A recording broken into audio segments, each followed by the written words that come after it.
siya po yun. Ikaw ba yung blind date ko? Blind ka talaga. Blind sa lahat ng bagay. Blind. Love is blind? Love is blind. Yeah. 2007 pa lang, magkasama na tayo hanggang ngayon. Ngayon mo pa lang ako sinagot. Sa 2025. Sandali, ang sinagot ko yung tanong mo kung ilang boto ang kukunin natin sa Tibuli. Hindi kita sinagot. Kaya natin doon 15,000 sa Tibunin. Ayan, pakita mo naman yung buhok mo. Ayan, spin naman po. O, diba? Ano yung pinamaapa mo?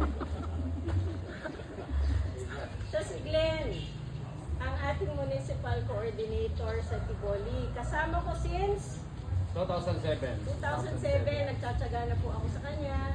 2007 din, ini-stock niya na ako. So ngayong Valentine's Day, sabi niya sa akin, mga 1 linggo na ako tinitext na magkita naman kami. Kaya ay andito ako ngayon sa South Cotabato para mag-Valentine's. Hindi ko yan tunay na bulag. Bulag-bulagan Bulag-bulagan lang.